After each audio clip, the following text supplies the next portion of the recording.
Did I do that? Yeah, sis, you did. This is part 31 of how I discovered I was being cheated on by Carl Winslow. So, something I did for myself was I recorded the conversation. Because again, when you're dealing with people like that, typically you gotta have evidence. I mean, obviously the evidence is there, but I wanted to remember. I wanted to remember the details. So I am actually, for the first time, listening to the conversation again. And I don't put her on camera because that's not nice. Hi. Hi, how are you? I'm good. How are you?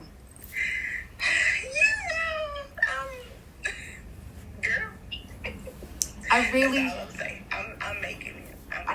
I really appreciate you taking the call because I know that things can be weird and you're getting a random message and I don't know what's been said to you or not. And I don't want you to feel like this is a call for an interrogation. It's not. This is actually me being a girl's girl. I'm reaching out to you because it's important. Clearly, we know. But I don't know what you know, and you can ask me any questions that you want as well. But the reason I'm reaching out is because I saw you guys having unprotected sex. And that's, if it wasn't that, I would have left it alone. But that's the reason why. So I'm Brittany. Friday made a year. Have been dating. Our first date was Friday a year ago. We've had a life together. I don't know what the nature of you guys' relationship is other than sex, but you seem like you really care for this man. And those two factors made it important for me to reach out to you. I'm gonna just put it on the table. There were 6 women in total. 6. So, tell me things. So, I'm in March, it'll be 2 years. That means, I'm in EMS. I work. Okay. One day we were on the scene, and usually when I see him, he back in the corner. He won't even say nothing. But this particular day, he walked up to the ambulance, after we got the patient. He was like, "Oh, when can I see you again?" I'm like, "What?" We exchanged numbers. Initially, I did not know he was married. Because he was still at the time, yeah. He held that information from me. And he was he was in the midst of getting divorced. So I was like, okay, we'll figure it out.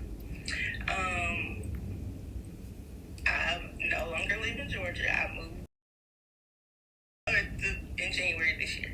So we've been back and forth with this. Are we gonna be together? I don't want a long distance relationship. Oh, let's see what happens. Blah blah. So, I knew about you in July. So I was supposed to come and see him. And I think the night before I had texted him, I was like, "Oh, what you doing?" He was like, "Chilling with Brittany." But I thought Brittany was one of the other firefighters, so I didn't push the issue. So then the next day, we were talking. He was like, "Yeah, me and Brittany been dating." I'm like, when was I gonna be privy to that you're dating somebody else? We just backing off or whatever. So of course I was hurt, my feelings was hurt, whatever. And so I'm like, all right, okay. So it was. Wait, you were supposed to come see him in July? In June. Okay. So, in July, he was supposed to come here, but I'm assuming that y'all spent his birthday together. Yeah, 8 days out of the country. So yeah, he said, "Oh, I was just going with family. I was with family." I said, "Okay, cool." So before July, when had you guys seen each other? In April. My uncle got married in April. Uh-huh. And I was with him, and I cut it short because he was like, "Oh, they texting for overtime," and I was like, "Go get your money. Go get your money." So Overtime? I went to my aunt's house. Oh, you were staying at his house? Yeah, I was with him. No. And so like the end of April, and I'm not gonna lie, when you texted me, I'll call him because I was like, I want you to tell me what's up. I figured. But it was very like, I'm just finding out that y'all were in a relationship. Oh, he actually told you. He played it but I didn't know it was this long. I'm thinking like this is just some stuff that started. So actually it overlapped before I left. Yeah. So y'all have been talking since before I left. November. Yeah, because like 2023. Yeah. And then, so yeah. you were I here. left 2020. I left this year, coming here. Okay. So now when you say a year, I'm like, oh wait, that actually overlap. It's so crazy because like he was just downplaying everything as if y'all. He was like, oh, we've been together for a couple of months. I said, oh, okay. In July, it was kind of weird because I totally backed off. I'm like, you don't have to tell me too many times that you don't want to be with me. I backed off. I would get these random text messages of, just thinking about you, hope you're okay, or whatever. And one day I accidentally FaceTimed him. Like, I was on the phone, and the phone dropped, and I'm trying to catch it. And I look up, it's him. And he's like, oh, what's up? He was, I guess, in the mall or something with the kids. He was like, oh, what's up? I said, oh, I didn't mean, no. I hung up. I hurried up and hung up.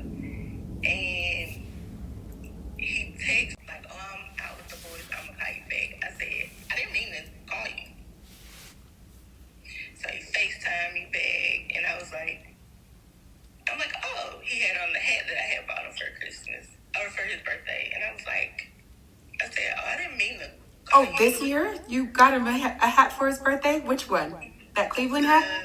The red one. But that's not all. I'm going to pull some of my favorite parts of the conversation.